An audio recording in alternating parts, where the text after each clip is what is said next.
Ave Maris Stella.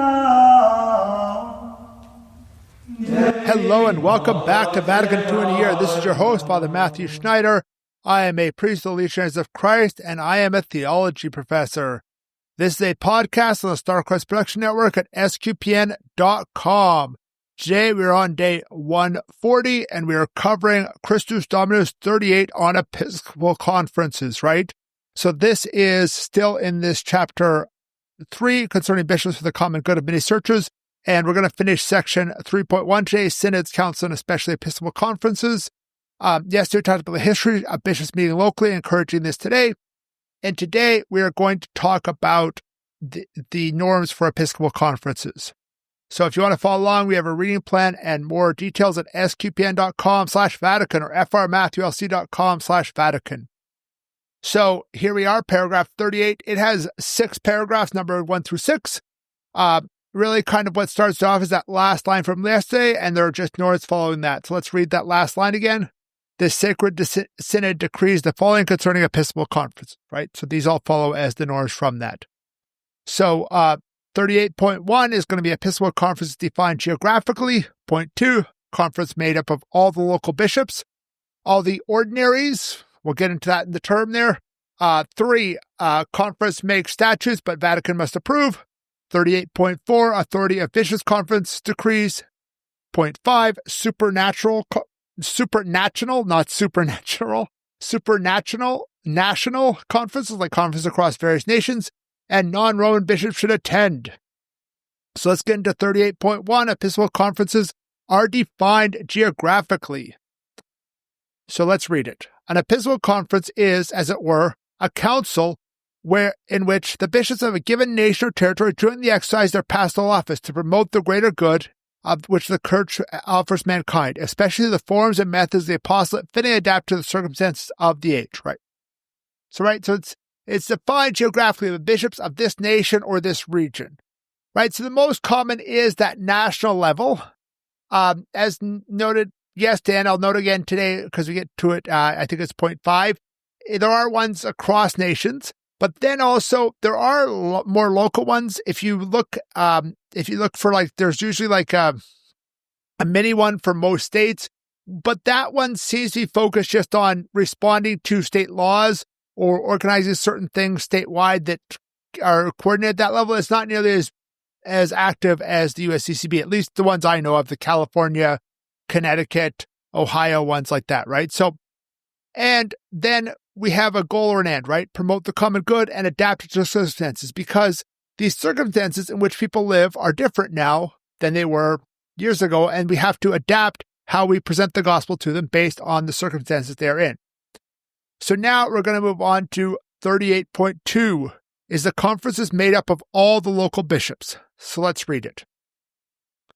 Members of the Episcopal Conference are all the local ordinaries of every rite, excluding vicar generals and coadjutors, auxiliaries, and the other titular bishops who perform a special work entrusted to them by the Apostolic See or the Episcopal Conferences. Other titular bishops, legates of the Roman Pontiff, because their sessional office in the territory, are not de jure members of the conferences. Local ordinaries and coadjutors hold a deliberative vote. Auxiliaries and other bishops who have a right to attend the conference will hold either deliberative or a consultative vote as the statute of the conference determine. So this is a kind of technical number. Let's get through it. First of all, that term de jure means by right or by law. So by the very nature of the law, those ones don't hold, the kind of, like the what do you call it? The Pope's legate in the U.S. and things like that, right? So first of all, we have all the rights in the area included, and only the local. And so what we're looking at are local ordinaries. So local ordinaries means the bishop who's in charge of an area, right? But also the auxiliaries and the coadjutors, but not vicar generals who I assume would just be priests. But then theoretically, there can be other situations where mission territories, for example, it is ruled the local ordinary is just a priest, and that can be a whole other situation, right? And then it talks about, you can have these coadjutor auxiliary bishops. The coadjutors have deliberative, but the auxiliary bishops, are they deliberative or consultative vote? Each bishop's conference can determine, right? So let's move on to paragraph 38.3. Each conference makes statutes, but the Vatican must approve each one. So let's read it. Each Episcopal Conference is to draft its own statutes for recognition by the Apostolic See. And these statutes, among other things, officers should be established which will aid in the achieving of its purpose more efficaciously. For example, a permanent board of bishops, episcopal commissions, and a general secretariat. Right, so this is this balance between the local authority, hey, make your own statutes, don't just have we at the Vatican aren't going to make it for you in the U.S., but then, hey, check with the Vatican, make sure that you're not doing something that's way out there, right? And the Vatican, hopefully, is not here to be nitpicky, but is more to make sure that they're following the general rules, right? And then it asks for things, hey, get a regular thing, right? So the U.S. doesn't tend to do the Board of Bishops, but it'll have these committees on different topics where there's a group of 4 or 5 bishops who will meet more often on those specific topics or issue decrees on those specific topics. And also a general secretariat, right, that is established in D.C. and works there.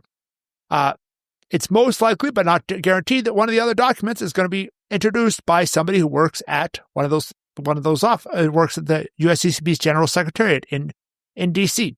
It hasn't been determined yet. I have talked to him, but it's not the interview hasn't happened, so I'm not guaranteeing it yet. But those type of things, and those are people who are working. The one I was working with is a layperson who's working to help out the bishops in the achievement of this. He has good study and all those things, and he knows that topic.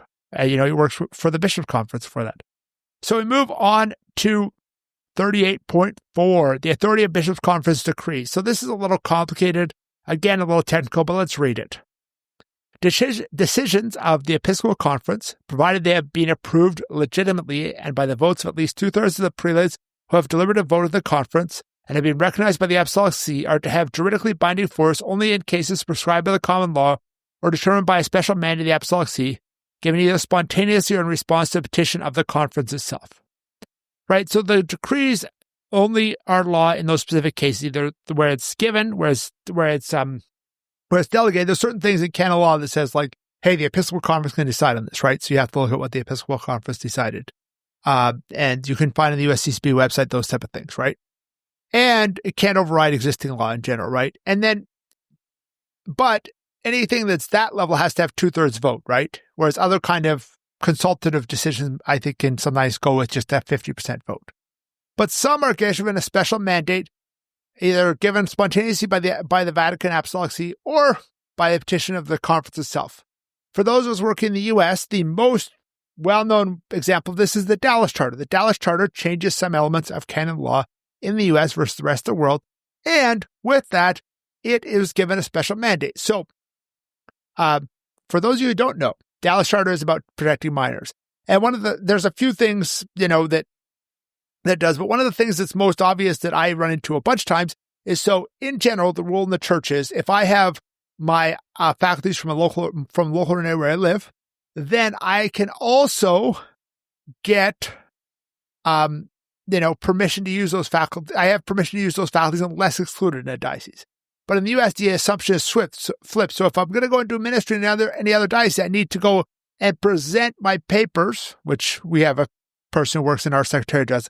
Present my papers, say, hey, I'm a good priest of good standing. I've never had any accusations against me. I've done, every single monthly virtues training for the last 15 years or something. Or maybe even more. I think I might be hitting at 200 at this point, right? 200 consecutive months I've done. It's literally a 2-minute thing that we're supposed to do every month, right? If you do virtues, which is kind of child protection things, right? So those are the kind of cases we're looking at for those, right? But anyways, let's move on to 38.5, which is talking about these supranational conferences. Let's read it. Whenever special circumstances require, and with the approbation of the Apostolic See, bishops of many nations can establish a single conference. Communications between episcopal conferences of different nations should be especially encouraged in order to promote and safeguard the common good. So this is kind of two parts, right? That first sentence is talking about those larger ones, and those exist in two cases. First of all, we have conferences like that we talked about for CLAM, for Latin America, and you should one for Europe. I forget the name of it. But then also such things can happen where you might have a series of small nations close together who have a similar culture who might want to coordinate together and might only have like a bishop or two in each nation. So it's kind of pointless to have a bishop conference if you have like one or two bishops in a nation, right? And things like that, right? I don't know if, like, for example, I don't know if San Marino has a separate bishop from the other parts of Italy. If so, he's probably just added to the Italian Bishops' Conference because there's 50,000 people in San Marino and one diocese or whatever, right? And also this last thing is, communication between them. They need to coordinate across national borders. I honestly being somebody who's dual citizen, Canada, US, and going back and forth, I really wish we would coordinate more between English-speaking Canada and the US because so often there's different things that can help out both, I think, with that, and it would be a great thing. And I would encourage the bishops' conferences to do that, the Canadian or the U.S. bishop conferences. Now, finally, 38.6 is talking about our non-Roman Catholic bishops, right? So our Catholic but not Roman ones, right? Let's read it. It is highly recommended that prelates of the Oriental churches, promoting the discipline of their own churches and synods and efficaciously fostering works for the good of religion, should take into account also the common good of the whole territory where many churches of different rites exist. They should exchange views at inter-ritual meetings and keep with the norms to be given by the competent authority. Right? So this is encouraging these Eastern rites, Oriental ones, to attend national conferences. Right? And also they should set them up in their own nations, right? Which would be a good thing. In Ukraine, I assume there's a bishops' conference, but most of them are probably Ukrainian Catholic bishops. There might be one Roman Catholic bishop covering all the immigrants or something like that, right? So anyways, that concludes today. Thank you for listening to this episode of Vatican II in a Year. This is a listener-supported podcast. You can donate to help StarQuest produce another great podcast at sqpn.com/give. You can give one-time, monthly, or join the StarQuest Patreon. Tomorrow, we're going to continue with the next paragraph of Christus Dominus, which is 39 to 41 on ecclesial regions. Please join us then to learn more about Vatican II, which will provide a blueprint for the Catholic Church. If you want more information on the podcast, such as playlists of interview documents and a reading plan, go to sqpn.com/Vatican, frmatthewlc.com/Vatican, or Vatican SQPN on Facebook and X. We've also set up an email for questions and comments at Vatican2@sqpn.com, Vatican, the number 2@sqpn.com. And you can also go to my own website, frmatthewlc.com, and there's a contact form there. Amen.